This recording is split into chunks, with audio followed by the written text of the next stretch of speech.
saludarles, muy buenas tardes. Qué gusto de verdad tener la oportunidad de que estén aquí con nosotros en Confianza con Rocío Tello. Y quédate conmigo, tengo un invitado súper especial, orgullosamente hidalguense, nos va a enseñar mucho y como dice el sabio filósofo Juan Gabriel, pero qué necesidad.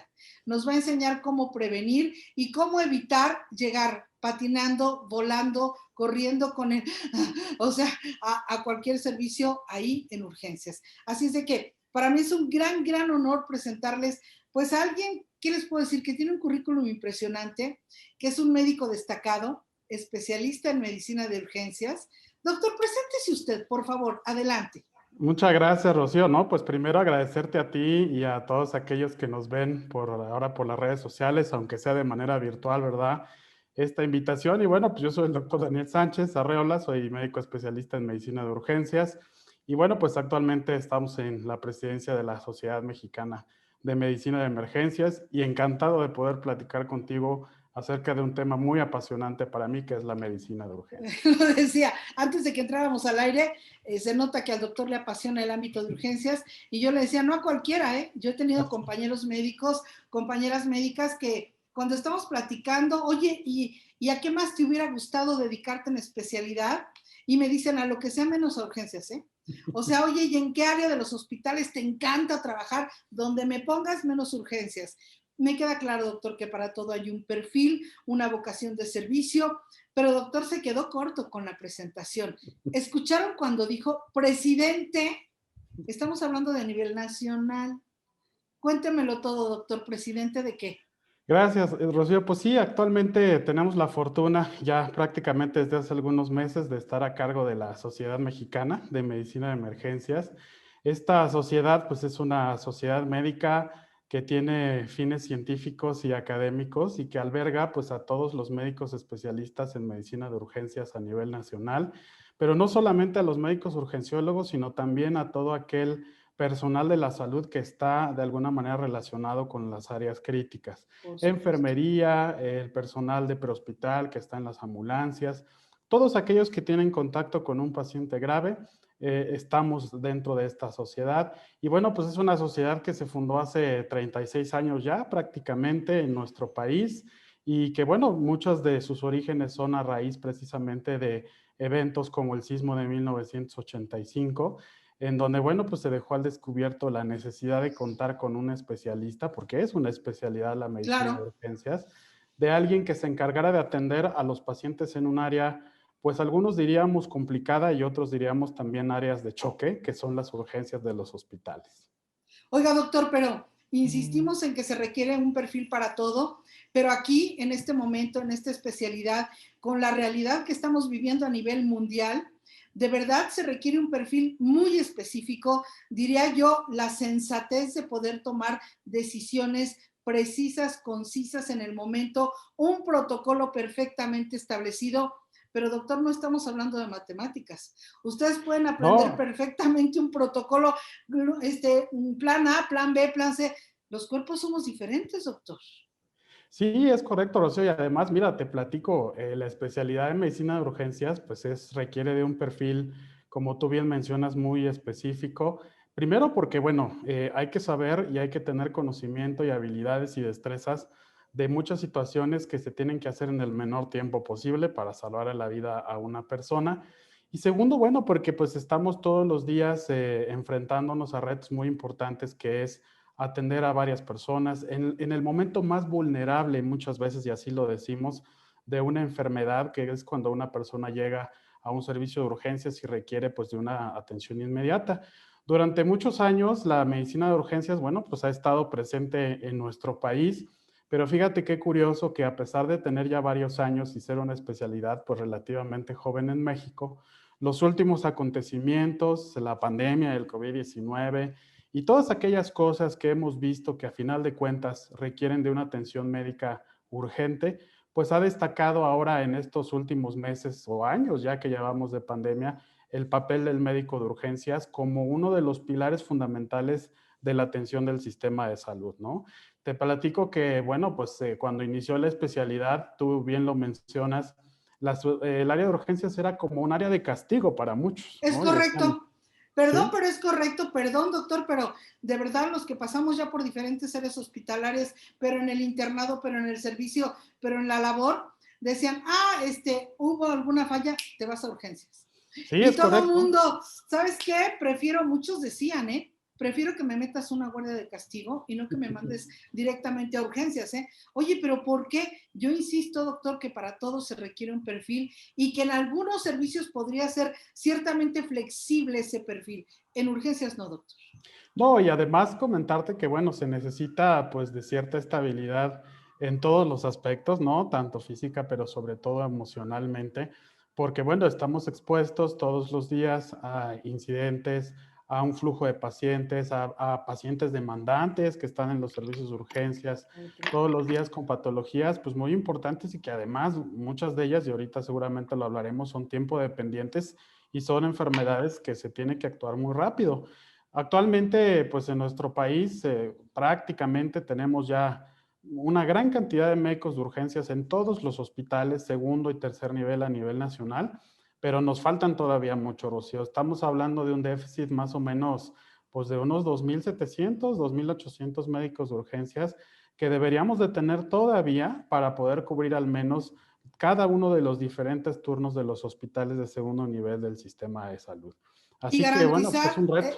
esto es muy importante, doctor, porque además lo que usted nos está diciendo, garantizar que exista ahí en el primer contacto tan importante, en la hora dorada, en la toma de decisiones, así con una frialdad absoluta y con un dueño y un empoderamiento de lo que usted sabe, pues doctor, para de verdad garantizar que nos está atendiendo alguien con la especialidad y que verdaderamente puede tomar cartas en el asunto, tomar las mejores decisiones y como ya dijimos que no somos 1 más 1 igual a 2, pues las consecuencias que vengan a hacerle frente, porque oye, cada que hacía yo este tipo de incisión, pues el resultado era sí, pero en este paciente no, sí, pero en esta paciente no. O sea, con una diversidad en las consecuencias enorme, oye, el protocolo, a veces el protocolo se queda un poco ahí guardado mientras se actúa en la realidad del paciente.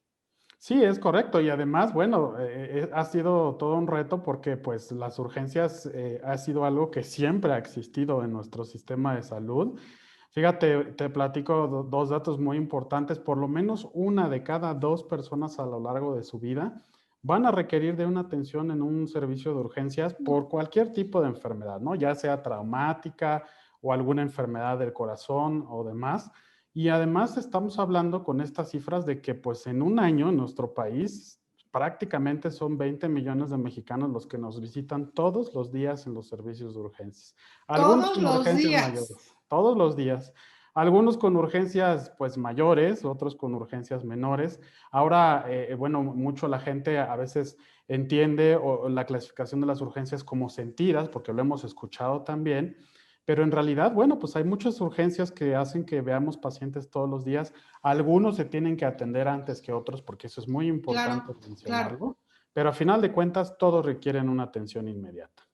Totalmente de acuerdo, doctor. Y muy importante entenderlo porque además no nada más es el conocimiento de Luis Daniel, la capacitación de Luis Daniel, las habilidades que tenga, el tipo de empoderamiento y de, a ver, se va a hacer esto, sino todo el equipo, doctor. O sea, los otros médicos, pero enfermeras que son valiosísimas y una gran cantidad de personas ahí que de verdad están listas y están perfectamente capacitadas para seguir un protocolo y para además corregir lo que se tenga que corregir en el transcurso de la atención. Sí, claro, y además comentarte que pues esta dinámica, como bien tú lo mencionas, de enfermeras, de médicos, pues es una dinámica que se vive todos los días y no solamente en situaciones ordinarias, es decir, estamos hablando de las urgencias que vemos todos los días, sino también en situaciones totalmente extraordinarias, es decir, cuando tenemos una emergencia mayor, accidentes graves, un Oh, wow. desastre o eventos pandémicos como el que acabamos de vivir, pues entonces nos salimos de esa normalidad que también, de alguna manera, por decirlo así, aunque se escuche raro, hay una normalidad en los servicios de urgencias Sí, y nos sí. vamos a situaciones muy complicadas, ¿no? Ok, doctor, se tiene que templar el carácter, se tiene que estar seguro del conocimiento, ser muy astutos, la toma de decisiones una tras otra e irlas modificando conforme responde la paciente o el paciente. Y esto es sensacional por un lado. Por otro lado, doctor, Pues resulta ser que vamos a ser muy honestos y vivimos en México, donde no en todos los lugares hay pero ni gasas, pero ni jeringas, ya no hablemos de catéteres de laringoscopios, ya no hablemos de cosas más sofisticadas que se requieren para atender un paciente. O sea que aparte de todo el perfil que ya dijimos, el innovar, el crear y el adaptarse con lo que hay. Sí, sí, claro, por supuesto. Yo quisiera mencionarlo así. Tenemos muchas áreas de oportunidad todavía para hacer un sistema de salud más efectivo. Sabemos que bueno, pues en este momento hay muchas cosas que mejorar, pero una de las capacidades y de las cualidades que tiene el médico de urgencias es eso, la capacidad de ser resolutivo, ¿no? A veces, y yo lo digo a veces en tono de broma, pero es la realidad. Tenemos que hacer lo que tenemos que hacer con lo que podemos y con lo que tenemos, ¿no? A la mano. Con lo que hay, doctor. Y Así. ahora, nosotros sabemos que tener un médico de confianza es maravilloso y cuando uno va, pues, donde el médico internista, donde el ginecólogo, donde uno dice, ya es mi médico de confianza, le conozco bueno desde hace cuánto, desde luego ha estado conmigo en las buenas, malas, regulares, desde el punto de vista de mi salud, pero al final del día, quien está en urgencias son los héroes anónimos, doctor, porque el paciente llega en un estado de conciencia verdaderamente deplorable y de ahí pasa a los diferentes servicios, quirófano, terapia intensiva, yo qué sé, y después de todo lo que se le tiene que hacer, sale unas semanas después y se acuerda de los otros médicos, de las otras enfermeras, pero de quien le recibió, obviamente no. Sí, además, bueno, si yo te platicara las diversas situaciones que vivimos en la sala de urgencias, a veces serían verdaderas historias, algunas historias de terror, pero otras historias muy gratificantes, pero tienes toda la razón. Los pacientes pueden llegar a la sala de urgencias a lo mejor de alguna manera con cierta dolencia, con cierta enfermedad que les permita pues tener la experiencia de llegar a un hospital, pero la verdad es que muchas veces los pacientes también llegan graves, llegan inconscientes, no saben qué fue lo que les pasó. Y bueno, pues al final de cuentas esa es la primera área. Nosotros decimos siempre en la medicina de urgencias que la fase aguda de la enfermedad es una fase que a muchas personas nos toma por sorpresa, ¿no? Ahora, con lo que estamos viviendo en México y en el mundo, pues hay muchas personas que tienen enfermedades crónicas durante muchos años que llevan tratamientos con sus médicos, tratantes y demás, pero un día cuando esa enfermedad se hace aguda, cuando ocurre una crisis de esa enfermedad, pues no hay tiempo para ir a un Claro que no. consultorio, para ir a una unidad de primer nivel y a final de cuentas por eso decimos que muchos de los caminos llevan al servicio de urgencias. Y una cosa, doctor, es one by one, o sea, que ya llega un paciente, lo estabilizamos, vamos al otro servicio, ya se canalizó, ya se refirió, a ver el otro paciente es tan amable, a ver que entra a la otra camilla, a una urgencia como la caída de los vagones del metro. Sí, claro, pues mira, la doctora Judith Tinali, que es una de las precursoras de la medicina de urgencias a nivel mundial y que fue uno de los fundadores de la medicina de urgencias en Estados Unidos, decía que una de las cualidades más importantes del médico de urgencias es tratar de resolver y tener empatía con un paciente que está sufriendo una situación muy importante y que después de eso, al voltear y caminar unos siguientes pasos, se tiene que olvidar de todo eso para poder tener contacto con un nuevo paciente, con una historia diferente, ¿no? Y con una serie de necesidades totalmente diferentes. Hay procesos, hay protocolos en la sala de urgencias que nos dicen a este paciente hay que atenderlo primero, a este lo podemos atender después, pero fíjate que a pesar de todos estos procesos y protocolos, el ambiente de la sala de urgencias para muchos pues sería un ambiente desagradable porque es un ambiente de mucho movimiento de pacientes. Y bueno, a final de cuentas, la intención después de haber resuelto el problema es que ese paciente pase ya a un servicio definitivo y esto lo tenemos que hacer pues en la manera más rápida posible, ¿no? Y además, ¿cómo le hacen, doctor, cuando está atiborrado, pero de sillas de ruedas, pero de camillas, pero en las mismas sillas sin ruedas, y que no es tan fácil desprenderse de en qué estoy con este paciente, qué tratamiento, qué me, bla, bla, bla. Ahora me hablan para el otro porque está el otro y está el otro y está el otro. Y como yo le decía, no es lo mismo uno por uno, ¿verdad? Que de repente un sismo, no es lo mismo que un grave accidente, no es lo mismo que una explosión. O sea, no hay manera, no es lo mismo, doctor. La capacidad que ustedes tienen para verdaderamente concentrarse en el paciente, en la persona a la que están tratando, así le estén hablando de tres lugares diferentes. Sí, sí, hay que tener decíamos que teníamos que tener la capacidad de poder tener muchos ojos a la vez, ¿no? Uno centrado en el paciente, otro centrado en tu equipo de trabajo, porque además hay que conocernos muy bien todos los que atendemos urgencias todos los días.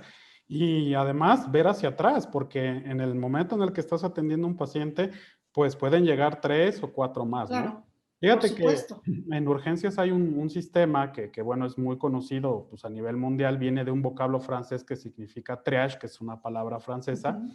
que es clasificar pacientes, ¿no? Yo creo que muchos de los que desafortunadamente han ido a un servicio de urgencias han visto que hay colores para diferenciar a esos pacientes en su atención.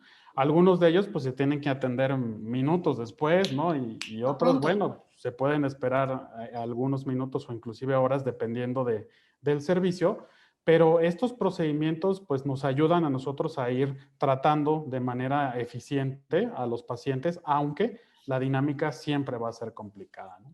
Cuéntemelo todo, doctor. De repente hay gente que dice, yo desde que estaba así, sabía que iba a ser abogado, sabía que iba a ser estilista, yo sabía que iba a ser diseñador, yo sabía usted en qué momento y qué estaba haciendo y qué edad tenía cuando dijo, lo mío, lo mío, lo mío es medicina y no nada más medicina, ahí les voy con urgencias. Gracias, Rocío. Pues mira, yo te platico rápido.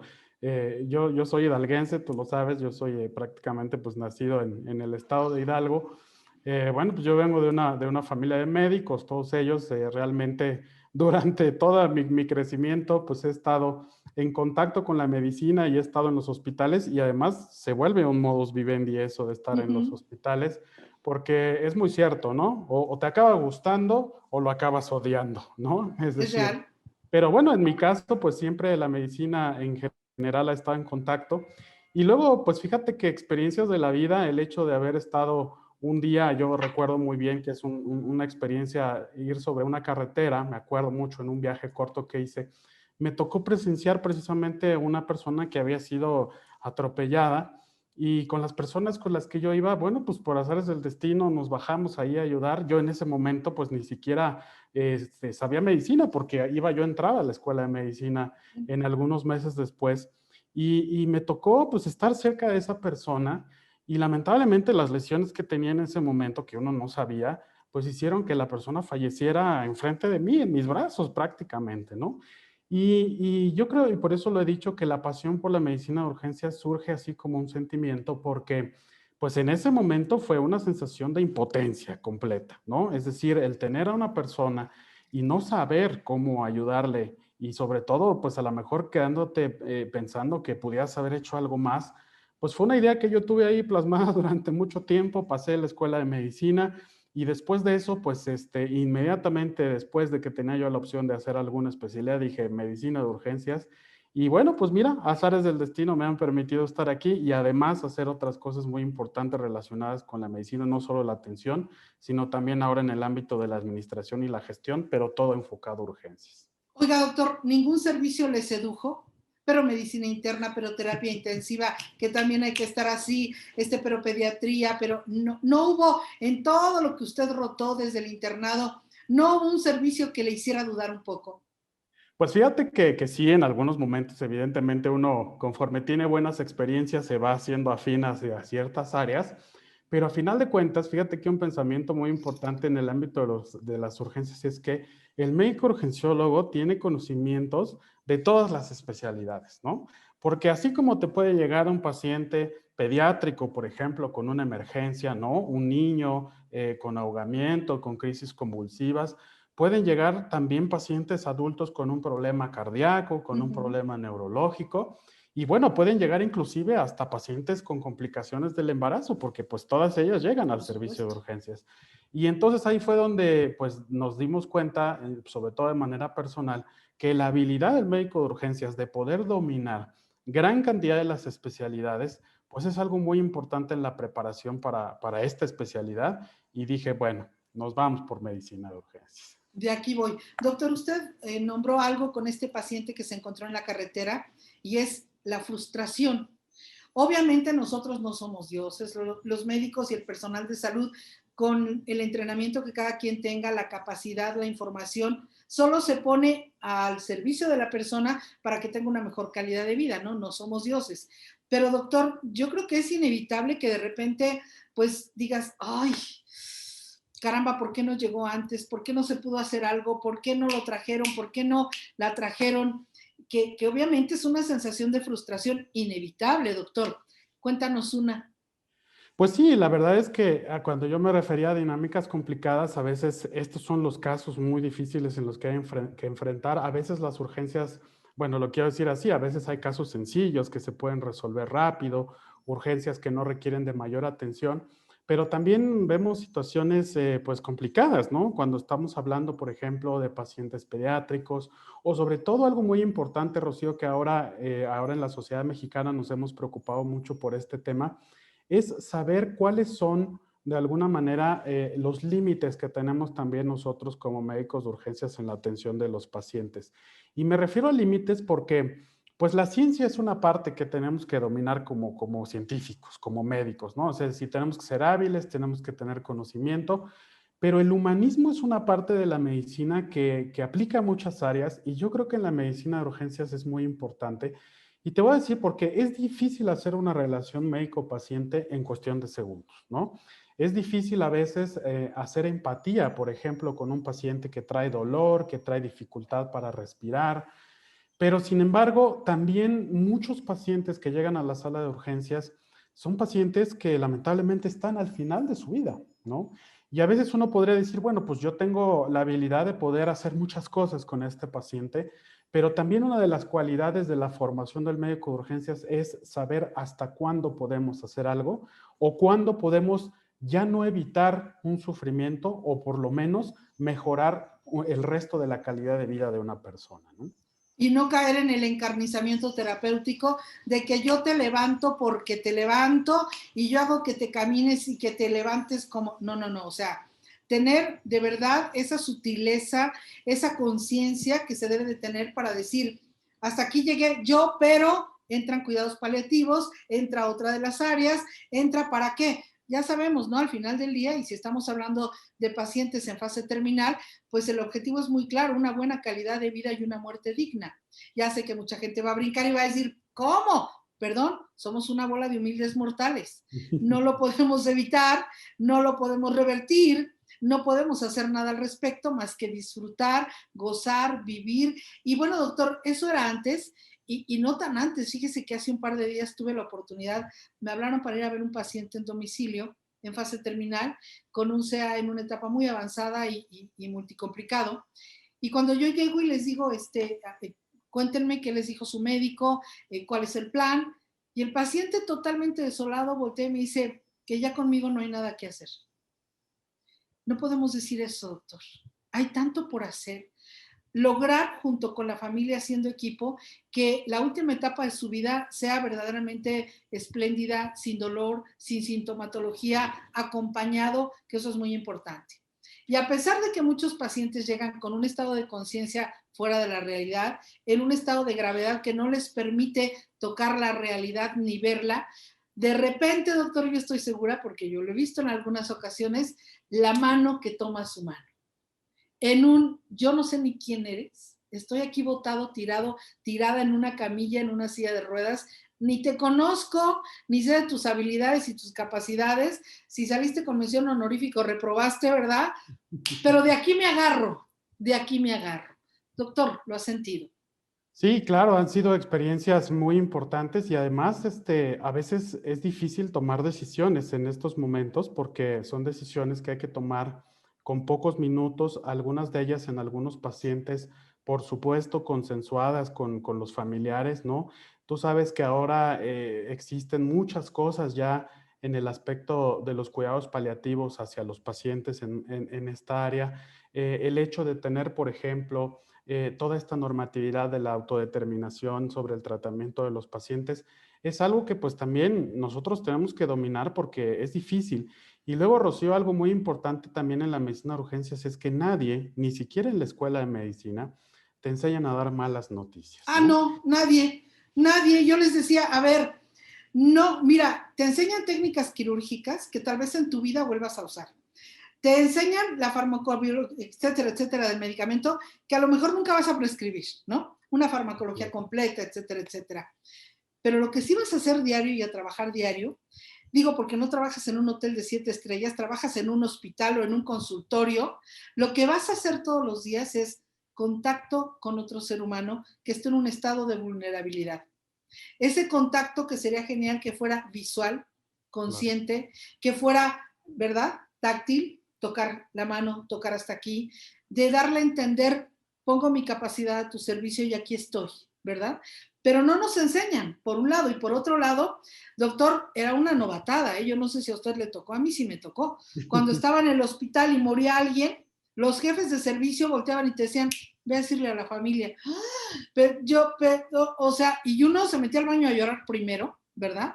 O Sí. vele a decir, atendiste el parto, el bebé está mal, ve y habla con la familia, habla con el papá, o dáselo a la mamá y dile que su bebé, pues incompatible a las lesiones, las malformaciones que traía con la vida, háblale y dile, doctor, nos aventaban, pero con todo, sin una preparación, sin un manejo emocional, y bueno, pues uno iba aprendiendo como podía, ¿no? Y es algo que les digo, tan importante la relación médico-paciente, tan sustancial, tan relevante. Yo creo que usted se ha escuchado, doctor, que hay pacientes que dicen, solo con saber que me toca cita con el doctor, ya me siento mejor.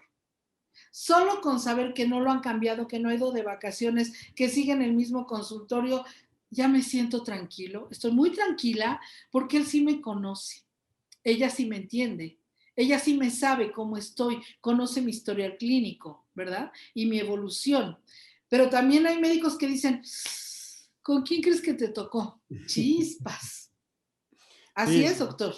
es cierto, y además, bueno, comentarte que, pues, hay muchos pacientes, el 80% de las urgencias a veces que llega a un hospital son urgencias menores, ¿no? Tenemos un 20% de pacientes con urgencias reales, pero también tenemos un grupo de pacientes muy importantes, como tú bien lo dices, que a veces no requieren específicamente de un tratamiento médico. Muchos de ellos van precisamente por esto, ¿no? Por ir a un lugar en donde tengan contacto con un médico, que les tome la mano, que les diga que las cosas están bien.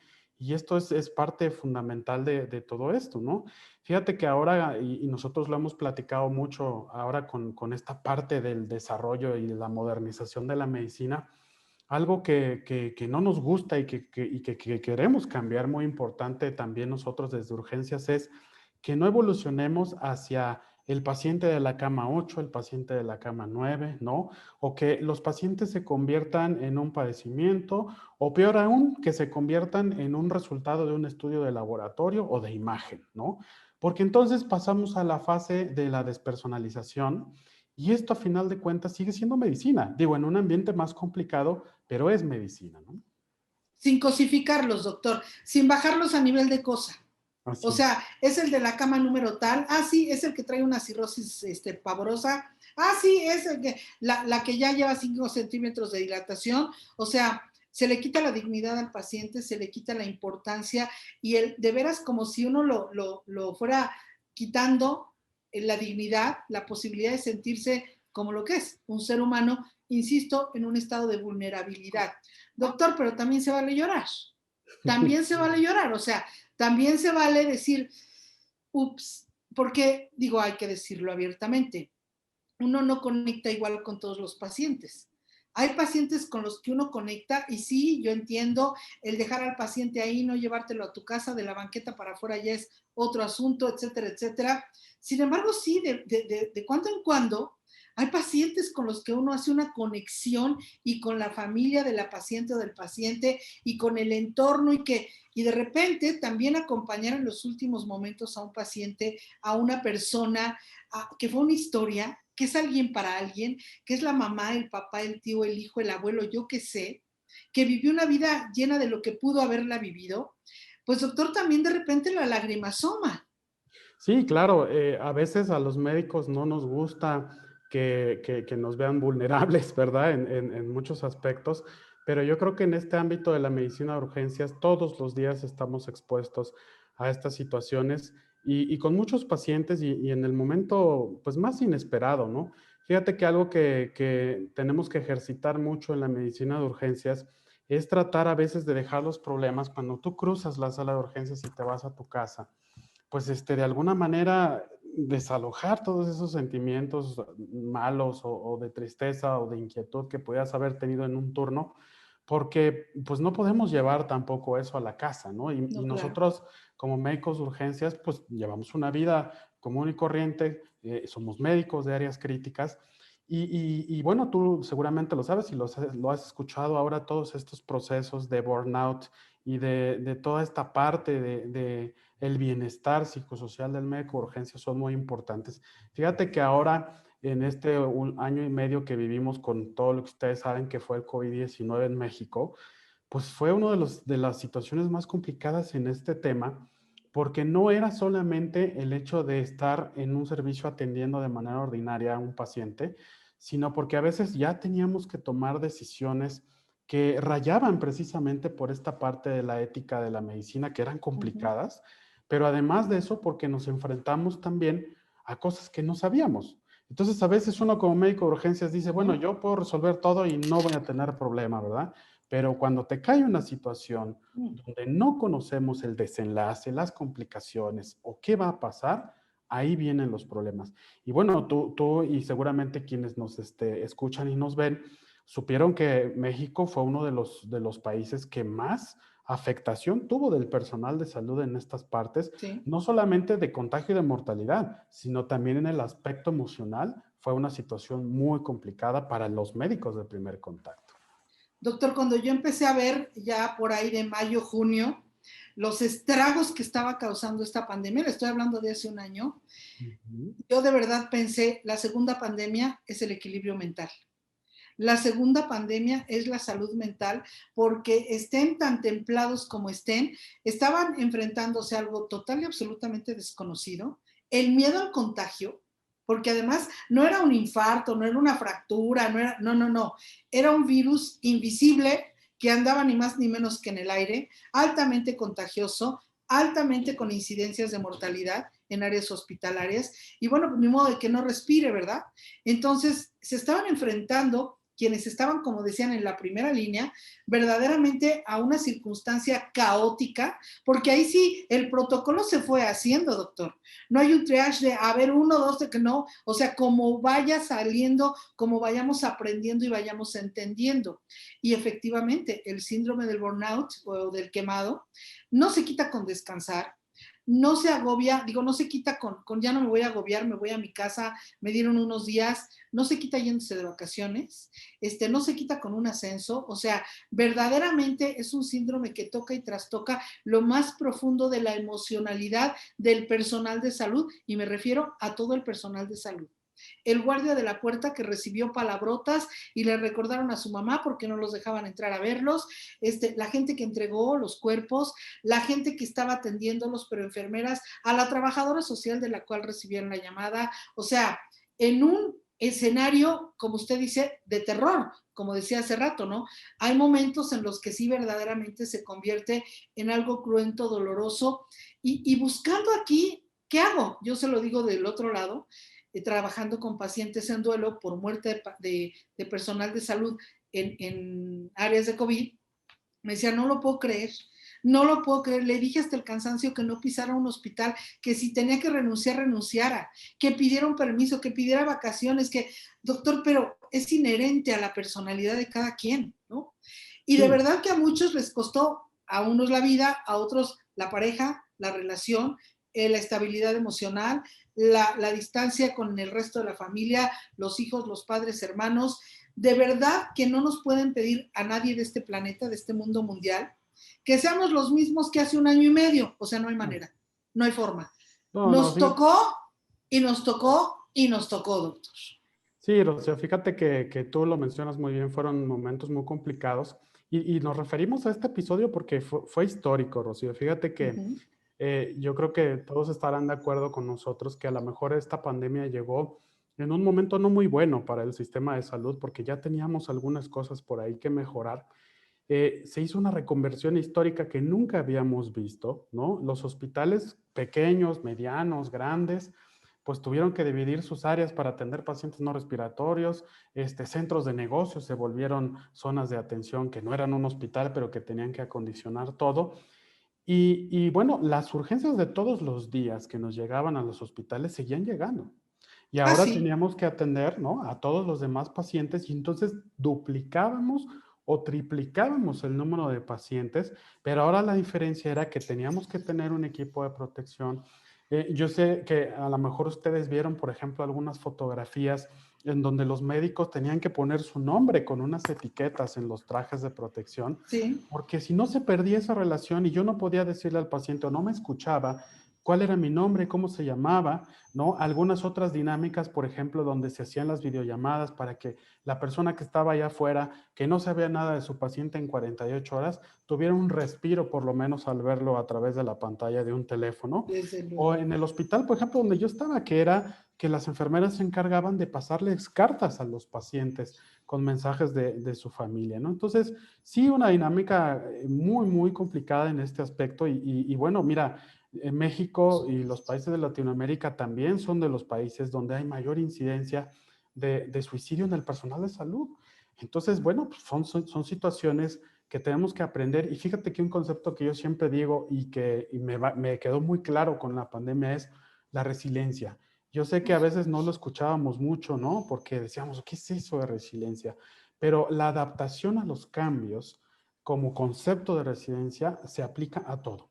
Y en la medicina de urgencias, en estos casos que vivimos en los últimos años, pues lo vivimos y lo tuvimos que aplicar de la noche a la mañana, porque si no, las cosas se salían de control.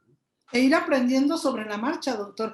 Aquí no había tiempo de la curva de aprendizaje. ¿Cuál curva, doctor? No, Esta bueno. fue, ya llegó y como vas, llégale. Oye, pero la curva normal de aprendizaje, no hay manera, no hay forma, es para antier. O sea, no urge, pero es como para antier. Una lección enorme que nos ha dejado el COVID, yo creo que a todo el planeta. Y personalmente, ¿a usted qué le dejó, doctor? Híjole, Rocío, pues fue muy complicado en mi caso. Mira, yo te platico muy rápido, en mi experiencia personal. Eh, eh, eh, Primero, yo tuve pues, la fortuna de que naciera Daniel. Daniel es mi hijo, tiene año y medio prácticamente. Wow. Bueno, ya 2 años, acaba de cumplir 2 años. Y bueno, pues cuando vino el COVID, pues yo me tuve que perder su primer año de vida porque esa era precisamente la complicación que nosotros teníamos de que no sabíamos si pues teníamos que ir a su casa, a la casa de nosotros y tener el riesgo de contagio hacia nuestros familiares, ¿no? Cuando me acuerdo mucho que cuando él estuvo en su primer año, pues estábamos en el pico de la pandemia, estábamos en mayo, en junio, y entonces imagínate tener que tolerar el aspecto técnico de la medicina. Yo me desempeño en otro hospital como subdirector en un turno, y entonces aguantar el flujo del hospital, ¿no? Y luego, pues todo este aspecto personal, no, pues, requiere de un equilibrio emocional importante.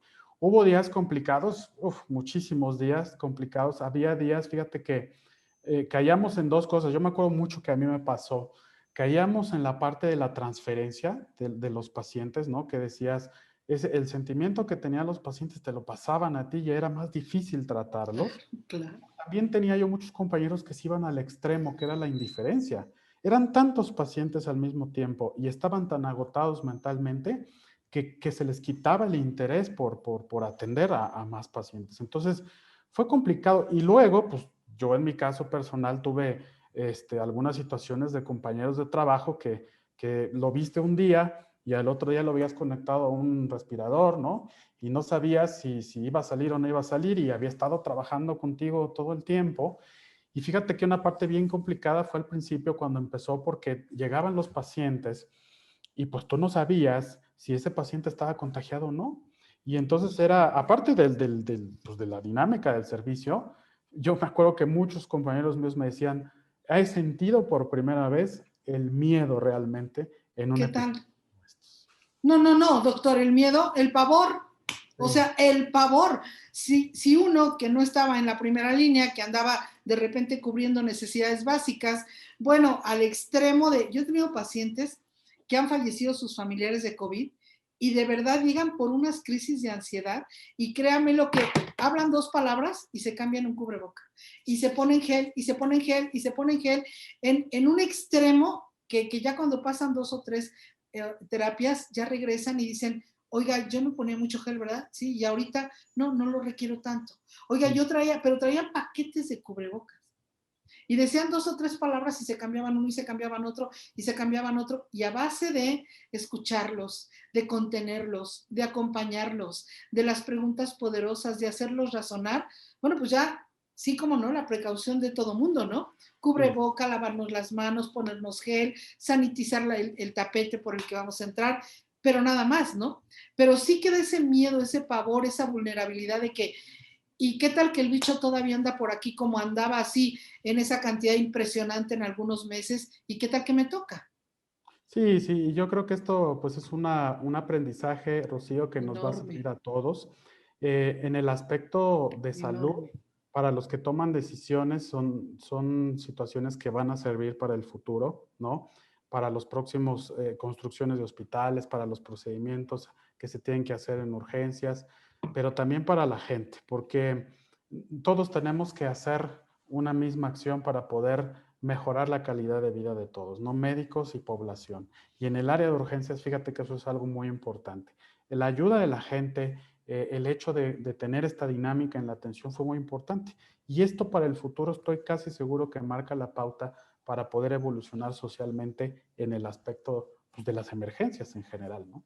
Porque uno nunca sabe qué vaya a pasar, doctor. Uno nunca sabe, ¿no? Como dicen, ¿quieres hacer reír a Dios? Cuéntale tus planes. Eso por un lado. Y por otro lado, doctor, yo he hablado con gente que no se dedica a la medicina, con gente que sí se dedica directamente, perdón, a la medicina, con gente de todas las áreas laborales, económicas, académicas, etcétera, y me dicen, en la vida, pensé que iba a vivir una circunstancia así, pero Sí. ni en mis peores pensamientos, ni en los más terroríficos, perversos, trágicos, pero ni de broma que la humanidad completa iba a estar inmersa en un asunto de vulnerabilidad, de miedo, de qué hacemos, de desconocimiento y demás. Entonces, esta lección que nos deja, pues primero a disfrutar lo que tenemos con lo que tenemos, que es parte de la resiliencia, el adaptarte a lo que tienes y como tienes. Segundo, nunca sabes qué tan fuerte eres hasta que ser fuerte es tu única opción.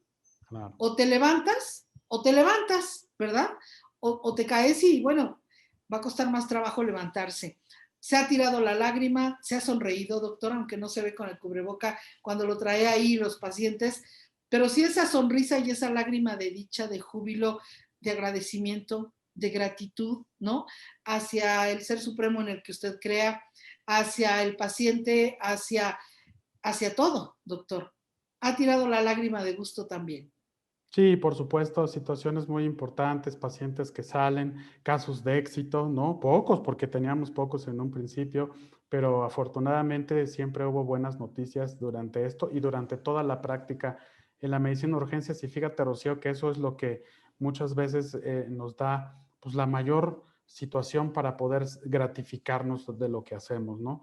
El hecho de que un paciente salga de un paro cardiorrespiratorio, el hecho de que una mamá vuelva a ver a su hijo, de que un hermano se vuelva a encontrar con alguien, de que le des tratamiento a un paciente y que lo liberes de secuelas neurológicas muy importantes, pues a final de cuentas es el resultado que queremos con estos pacientes. Y bueno, pues así como hay malas noticias, la verdad es que también tenemos muy buenas noticias en los servicios de urgencias y yo creo que esa es precisamente la finalidad de que exista la medicina de urgencias, ¿no?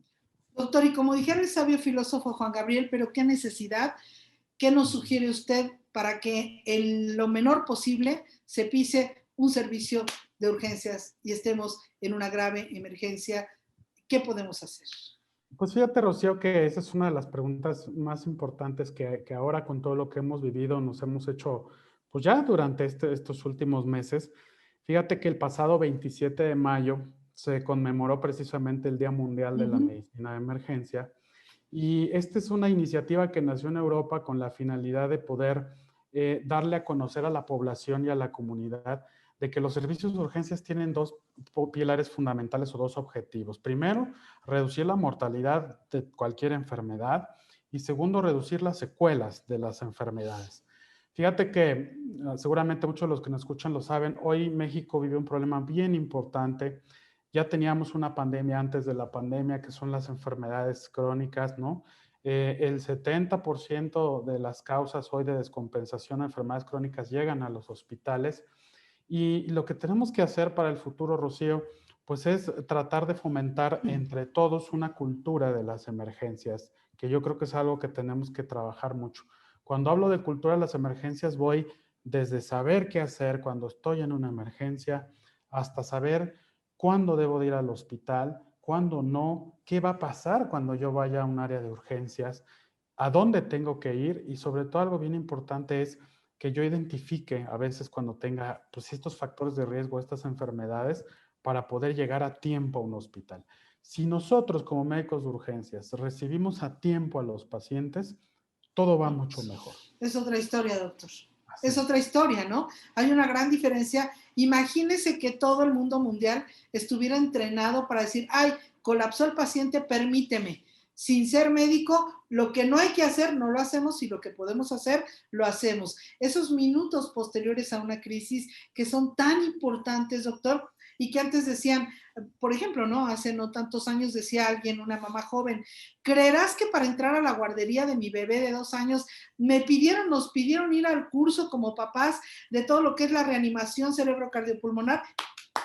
Bravo, Qué bueno. bravo. O sea, eso es desde antes de que nazca el bebé, eso es desde mucho antes. ¿Tú qué sabes en qué momento una comida en casa, una diversión, un resbalón en el baño, doctor, en qué momento se va a convertir en una persona que requiera de que alguien más sepa lo mínimo, doctor, lo Sí, mínimo? fíjate que tú sabes, las urgencias pueden pasar en cualquier parte, o sea, en la punta de una montaña, en el fondo de una alberca, en cualquier lado. Claro. Y la conducta de la población es algo muy importante. Fíjate que seguramente todos saben que hace unos 6 años en México fue la primera vez que tuvimos un número único nacional, el 911, para el reporte de emergencias. En ese entonces, cuando el número se creó, el 80% de las llamadas de emergencia eran de broma, Rocío.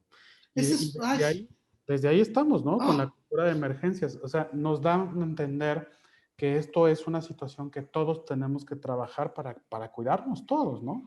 Y ahora, bueno, pues tenemos que saber que, como dices tú, saber, por ejemplo, reanimación cardiopulmonar. Cuando una persona colapsa fuera en la calle, hoy todavía en las grandes ciudades, Monterrey, Guadalajara, Ciudad de México, una ambulancia a veces tarda 40 minutos en llegar, ¿no? Y entonces saber qué hacer en esos casos y luego saber cuándo ir a un hospital y cuándo esperar también el turno es algo muy importante y a nosotros nos facilita mucho la atención también. ay, doctor, qué agasajo platicar contigo, de verdad. Luis Daniel Sánchez Arreola, orgullo de la medicina hidalguense, porque él no dijo todo, pero sí, como no, ha estado a nivel de gestión, a nivel operativo, a nivel, desde todos los puntos de vista, con elevados cargos y ha tenido punta de lanza en las decisiones importantes para mejorar los servicios de urgencias y trabajar todo lo que tiene que ver con la emergencia. Doctor, muchísimas gracias. Por favor, ¿en dónde te podemos localizar? Gracias, Rocío. Al contrario, pues agradecerte a ti la invitación, yo encantado. Y claro, pueden visitarnos a través de la página de la Sociedad Mexicana de Medicina de Emergencias, que es sme.ac.com, o nos pueden encontrar también a través de Facebook como Sociedad Mexicana de Medicina de Emergencias, o pues en mi red social, si alguien tiene alguna pregunta en especial sobre lo que platicamos el día de hoy, en Twitter, en Facebook, como Daniel Sánchez, y con todo gusto podemos resolver todas las dudas. Y pues, Rocío, agradecerte a ti el poder darme este espacio para hablar de este tema y sobre todo para que la gente lo conozca, que para nosotros es muy importante. Un placer, doctor. Un placer. Muchísimas gracias. Y de verdad, a toda la gente que ha estado ahí en la primera línea, en todos los diferentes servicios, aunque no los conozcan, aunque hayan estado cubiertos de pies a cabeza, mi reconocimiento, mi gratitud y desde luego, ¿qué les digo? De verdad que se han llevado bendiciones por todos lados. Y esas llegan, doctor. Esas Claro. llegan, aunque no se sepa quién es al final del día. Gracias, doctor. Les recuerdo que, bueno, pues tenemos línea telefónica 771-129-9097. Yo estoy para servirle. Ahí está mi libro, porque ser mujer no es fácil, es toda una aventura. En todos los Café Madero lo encuentra. Y yo soy Rocío Tello. Gracias. Le mando un beso, a donde quiera que esté.